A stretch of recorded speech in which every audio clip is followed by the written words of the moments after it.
Ibu biasa masakin buat anaknya kan? Kalau masak niatnya yang bagus, Bu. Dan jangan lupa niat. Jangan asal masak aja.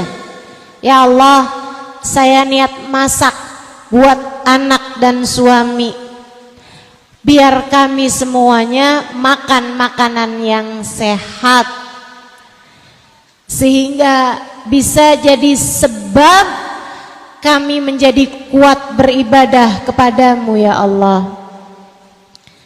Sambil niat, ya Allah, jadikanlah makanan ini sebagai makanan yang membawa kebaikan, banyak membawa kebaikan bagi diri-diri kami dari dunia hingga kelak di hari akhirat nanti.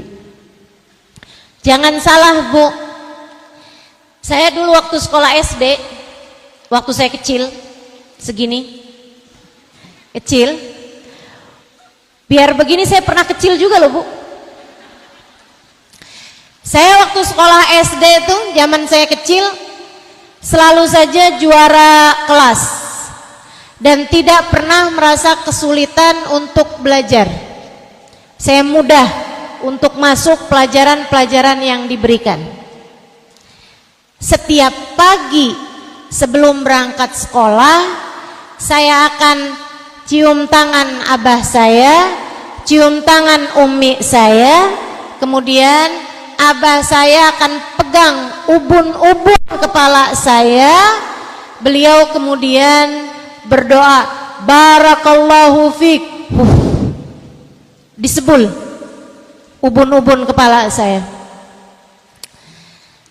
Saya dulu meyakini bahwasanya apa yang dikerjakan abah saya membuat otak saya encer sehingga saya lebih mudah mendapatkan pelajaran-pelajaran dan memahami ilmu yang saya dapat di sekolah. Jadi kalau ada teman yang nanya, kok kamu pinter sih? Jawaban saya, iya, karena saya disebul sama abah saya, didoakan sama abah saya. Beliau meniup ubun-ubun kepala saya sambil berdoa, barakallahu fik, semoga Allah memberkahimu nak. Saya dulu punya keyakinan itu yang membuat saya jadi cerdas. Dulu itu keyakinan saya tanpa tahu kebenarannya.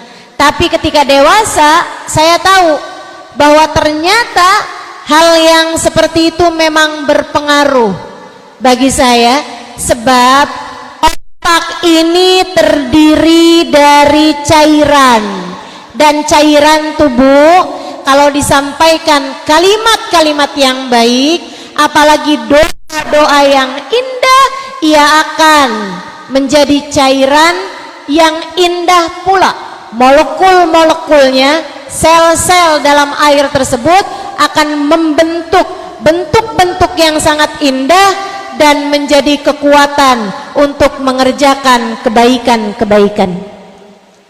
Jadi para guru yang kepengen santri-santrinya, pelajar-pelajarnya pada pinter-pinter, jangan suka ngomel.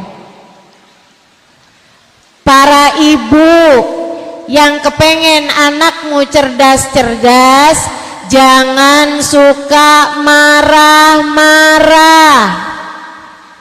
Apalagi marah-marahnya sambil masak.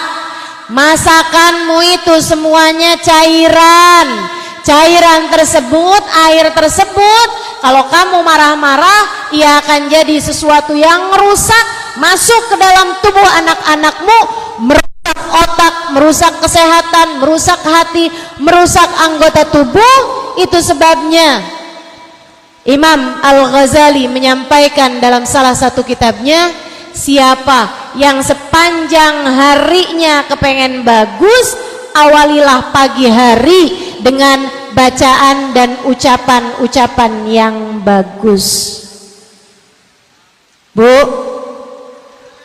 jadi kalau lagi masak, niatnya yang bagus, baca doa dan harapan-harapan yang bagus. Ibu-ibu sekalian, saya jarang nyikat kamar mandi karena saya malas dan karena biasanya ada yang nyikatkan kamar mandi saya. Tapi kalau saya sedang nyikat kamar mandi, saya akan nyikat kamar mandi sekaligus dengan niatan-niatan. Saya bilang, ya Allah, saya hanya bisa membersihkan kamar mandi. Yang bisa membersihkan hati saya hanya Engkau yang dapat melakukannya. Ya Allah, saya hanya bisa membersihkan dinding-dinding kamar mandi, lantai-lantai kamar mandi, toilet-toiletnya. Tapi yang dapat membersihkan saya dari dosa-dosa hanya Engkau ya Allah yang dapat melakukannya. Kamar mandi kalau nggak digosok, kalau nggak dibersihkan, begitu menjijikkan. Demikian pula dengan hati kita, jiwa kita, kalau tidak mendapatkan ampunan dari Allah, hati kita dapat menjadi tempat yang begitu menjijikkan juga. Jangan sampai hatimu menjadi tempat yang menjijikkan. Bu, sambil nyapu niatnya yang bagus. Ya Allah, saya sapu ruangan rumah saya. Sapukanlah pikiran-pikiran kotor dari pikiran saya. Sapukanlah sampah-sampah yang memenuhi ruang hati saya. Kalau kamu pagi-pagi buka horden, buka jendela, kamu bilang sama Allah, ya Allah, yang saya lakukan hanya bisa buka jendela sehingga udara di luar bisa masuk ke dalam rumah. Saya minta kepadamu ya Allah, bukakanlah hati kami sehingga rahmat-Mu mudah untuk masuk ke dalam hati-hati kami. Niat dengan niat-niat yang bagus, insya Allah.